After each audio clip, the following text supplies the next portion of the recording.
Hi, for those of you who this is your first time on my channel, my name is Crystal Calvin.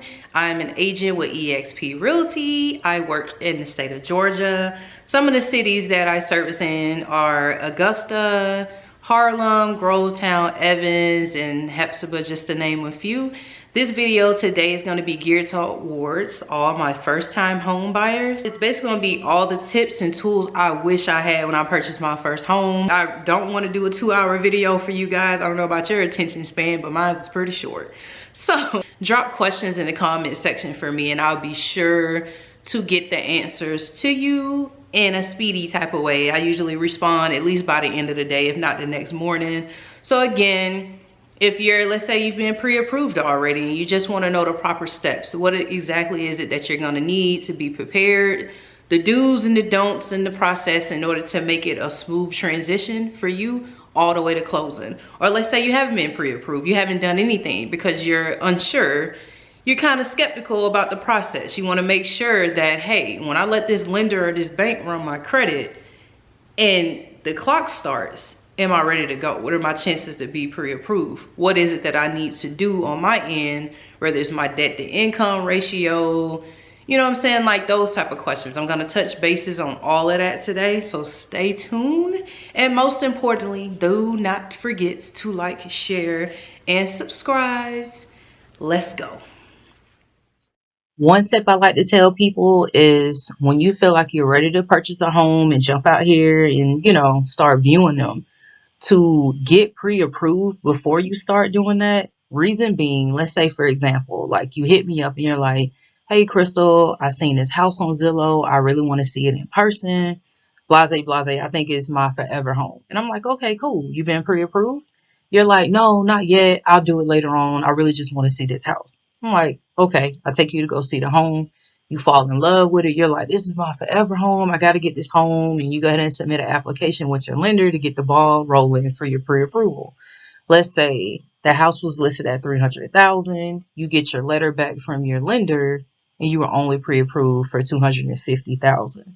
Now you can kind of see how that's kind of a letdown. It's kind of a blow because you're like, God, I thought this was it. I thought this was the home, but I can't get the money for it in order to actually purchase it. Now, I'm not saying, let me take that back. It's not that you can't get the home. The bank is only going to approve you for $250,000 out of the $300,000 that you need. You could pay the $50,000 difference. But, I mean, let's be real. How many of us actually have $50,000 to slide to a loan off rip? I know I don't. And I never would want to put somebody in that situation either that may not have it like that, because I don't. So it's like, in order to prevent and avoid those type of situations, I kind of advise people to first, don't get me wrong, view Zillow, view realtor.com, and kind of get insight on what the market is looking like today to even make the decision to jump out here and to put in an application to get pre-approved. But if you feel like you see something of your liking, then get pre-approved. Don't go out here and walk into these properties and get a feel of everything and see yourself in these homes and build this perception of you and your family and your loved ones being in this home, and you don't get pre-approved for it. Like, major letdown. Been there, done that. Never again will I ever do it, and I wouldn't advise any of my clients to do it either. Another tip I like to tell people is to shop around when it comes to finding a lender to get pre-approved through. Reason being is not just about getting pre-approved for your loan. You also want to pay attention to the interest. So for example, let's say you find 3 lenders. One is 2% interest, one is 3%, and then the third one is 4%. Of course, you're going to want to go with the lowest of the 3. Reason being, the lower the interest, the better the payment plan. So for example, let's say you make your mortgage payment and it's at 2% interest. 2% is going to go toward the interest. The other percentage of that payment is going to go towards your mortgage. So of course, the higher the interest rate, the longer it's going to take you to pay your mortgage as well, because that percentage out of your monthly payment is going toward interest. So the higher that interest rate goes, the less it goes to your principal. So again, it's not just about being pre-approved. Pay close attention to the interest rate. Another thing I advise is to have an agent represent you. And it can be me, of course, if you're in the state of Georgia. But reason being, especially if you're a first time home buyer, it's a lot. It can be stressful. It's very overwhelming, especially if you don't really know a lot about the process. But the fact that it's your first time, I know for me, I was nervous just because I had never done it before. No matter how much research I did, I was a nervous wreck all the way to closing. But having an agent helps because they're literally able to guide you. So if I'm your agent, I don't mind babying you. It's your first time. If you need me to, instead of emailing you contracts, you want me to meet you face to face and sit down and explain every single block to you, I can do that. Like, if you want my opinion when it comes to shopping for houses, or you have any questions about anything, that's what I'm here for. That's my job. So it's like, I also keep in mind too, like, you have the option of using the listing agent and the seller's agent in order to close or help you through the buying process. I wouldn't recommend that, only because when it comes to you, the buyer, you want somebody to look out for you. So imagine if you go to the seller's agent and you're like, I want you to represent me, or I want you to help me as well. I mean, where's their interest? Where does it lie? With the buyer or the seller? Like, kind of think about that for a minute. So I would recommend that you had your own agent. And most importantly, it's free for the buyer. Yes. So if the buyer has an agent, you don't even pay. The seller pays for your agent. So keep that in mind. And it's like, if it's free, what's the point of using the seller's agent? Just get your own. It's not coming out of your pocket. But either way, I would definitely have an agent represent you as a buyer. Now, and you're hearing this from an agent now. So when it comes to the seller side, not necessarily. And I'll get into that in another video. But in this one, especially with it being your first time, have an agent represent you. This one I won't spend too much time on because, like I said, I wasn't trying to do a 2 hour long video. I ain't trying to bore y'all. So I'm just going to briefly discuss tip 4, which is just mentioning the 3 home loan types that you can choose from. One is the FHA, or Federal Housing Authority. It's usually for people who have like a lower credit score or they don't want to put a lot of money down. I think the lowest on that one you can get is at 3.5%. The conventional loan is harder to obtain because you need like a damn near perfect credit score in order to be approved for 3% down. And the VA loan, of course, is no money down. But that's for like active duty members and their spouses, and for like veterans. There's a criteria for it too. I think if you're active duty, you have to serve for 3 years in order to get or qualify for your VA loan. And I think you had to serve for like 90 days. In deployment in order to get it. I'm not really sure how it works with like the National Guard and the reserves though. Another thing I learned, actually, because I personally went through it, is owner occupancy. And what this means is, or let me give you an example of what happened to me. So I was working at Fort Stewart, which is located in Savannah, Georgia.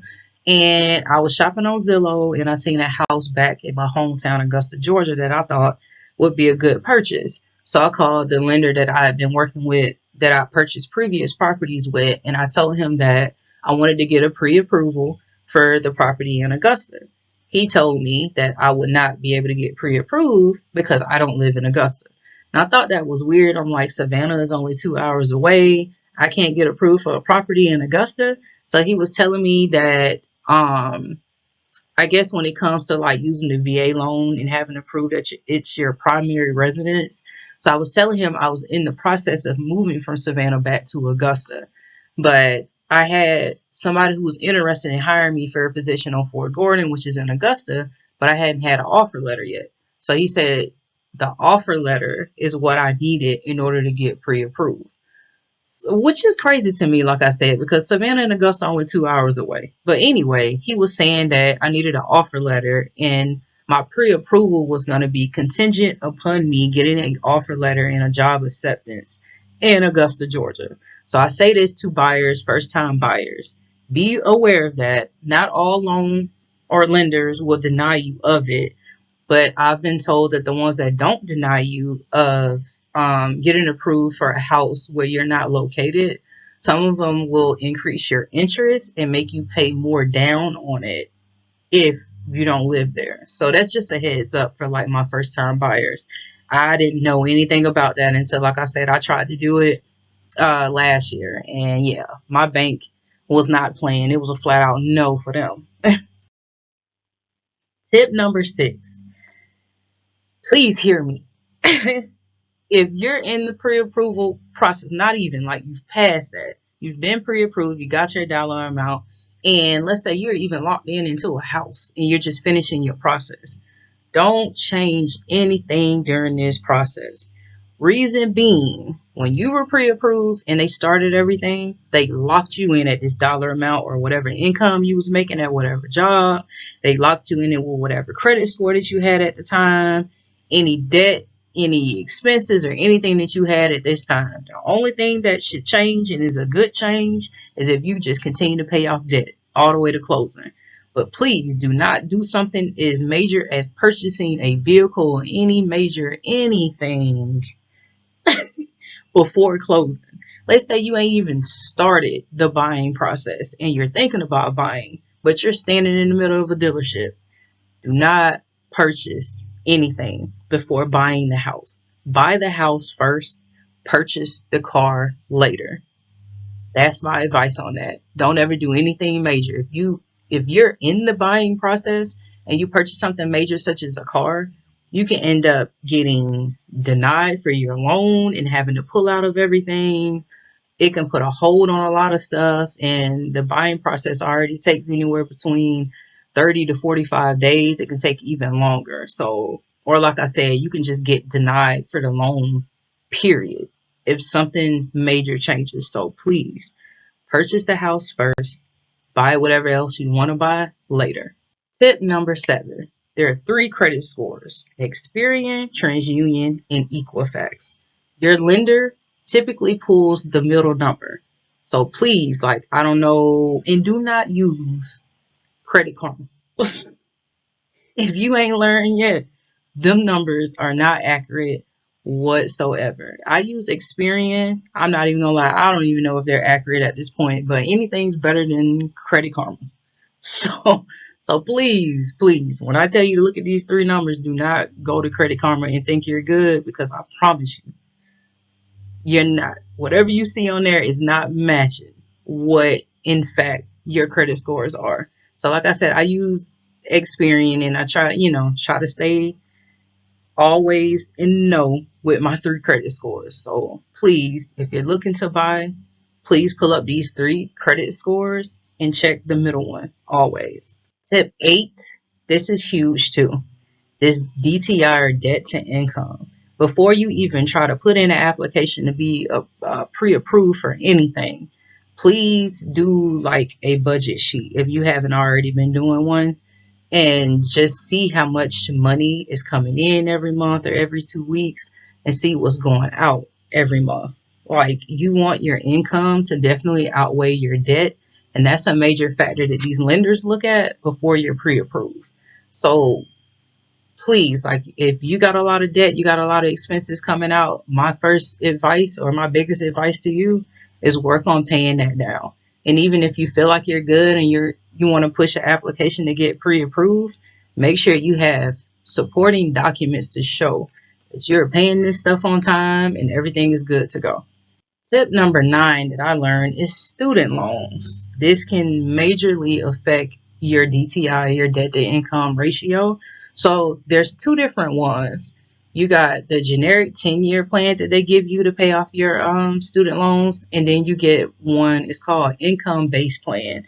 And what it is, it's modifying the generic 10-year plan that you most likely started out with when you started school.